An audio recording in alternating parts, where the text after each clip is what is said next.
Okay, so 4.2, we're going to graph a quadratic, and then we're going to find the vertex. We're going to get x-intercepts, y-intercepts, find 2 points. And here is the problem right here. Okay, so there's a couple ways to do this. I personally think the easiest way is to do negative b over 2a, comma, f of negative b over 2a for the vertex. All right, you can also find the vertex by completing the square. Maybe I'll show that in a little bit. But first thing we got to do is got to label our players. A is equal to, well, what's the number in front of x squared term? It's a 1, so A is equal to 1. B is equal to 6, it's right there.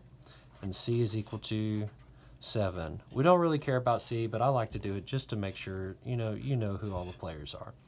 So to get x, I do negative b over 2a. So that's negative, and then I put a 6 over 2, and then parentheses a 1. So what does this equal? This is negative 6 over 2, which is negative 3. So my x value is negative 3.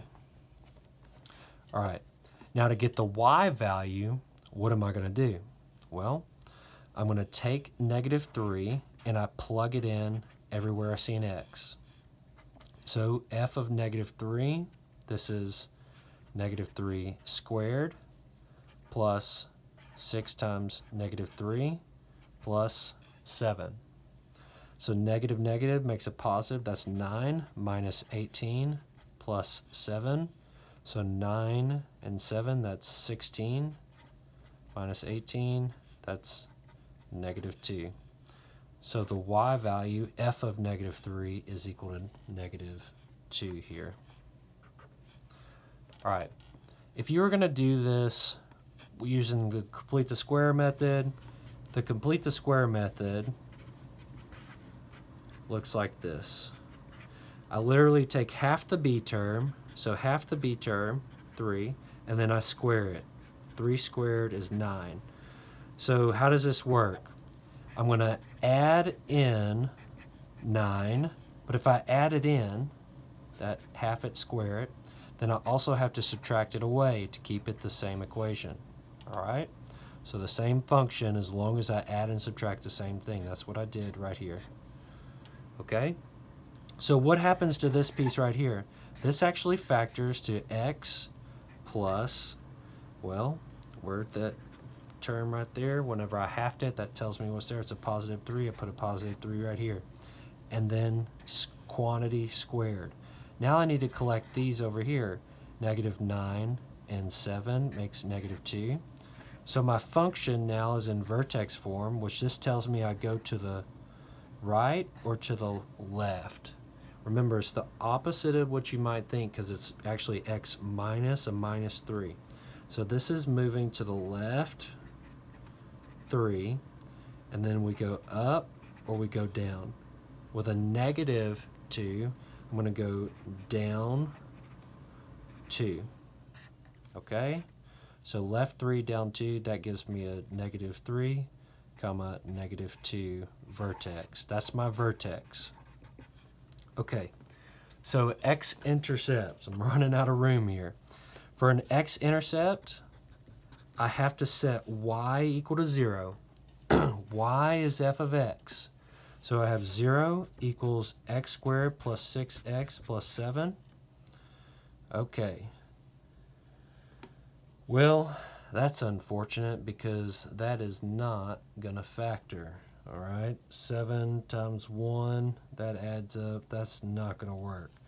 So you've got a couple options here. You can either use a quadratic formula or you can find the roots on your calculator. Okay, so I'm going to type in,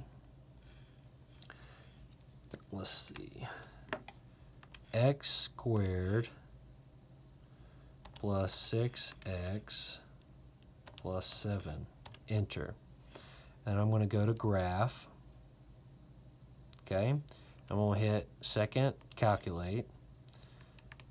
And now, let's see if I can remember how to do this. So maybe go, okay, let's see if I can try this again. So Let's try second, calculate. And now I want to find the 0. Okay, so left bound, so I'm going to go on the left side of where I think the 0 is.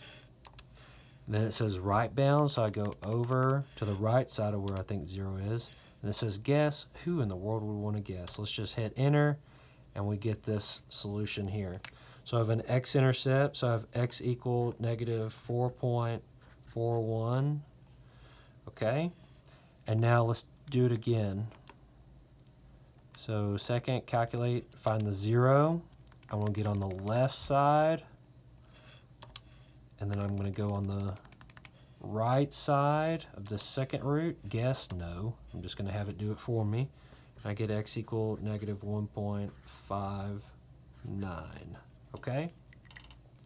So what are my intercepts? Basically, my intercepts are negative 4.41, comma 0, and negative 1.59, comma 0. Now, technically these are square roots, but you know, we're just trying to get to 100th here. Okay? Now y-intercepts, so if you're going to find the exact answer for x-intercepts, you'd need to apply the quadratic formula to this one since it's not factorable. Okay? If you're going to do the y-intercept, what you could do is this. You could set x equal to 0. If I plug a 0 in here, I get what? I get 0 squared plus 6 times 0 plus 7. So that's going to have 0, 7 for my y-intercept.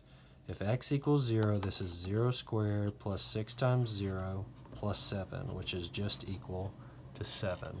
Okay, so that's a y-intercept. If I'm going to plot these, here's what it looks like. Go over 1, 2, 3, down 2. That's my vertex. And so there's 4. So it looks like the intercept goes through here, and then maybe somewhere about right there, and then it passes through at 7 up here. Okay, and you'll of course be able to label these a little better than me because you won't have a marker. Okay, that point right there is negative 1.59. To get 2 other points, the only thing you've got to do is literally just plug in a different x value. So there's a couple ways you can do it. I mean, I like to plug in x equals 0, but we already used it here for the y-intercept. Maybe if I plug in x equal 1, I get what? 1 squared plus 6 times 1 plus 7. So that's 1 plus 6 is 7 plus 7 is 14. That gets me of f of x equal to 14. So there's a point, 1 comma 14. And I'll let you find another point on the graph. A little tip for you, if you do have it graphed, you could do second table, and then you look at the table and you see lots of points. See, I've even got the 114 here. I could do 223 for another point. All right? Good luck.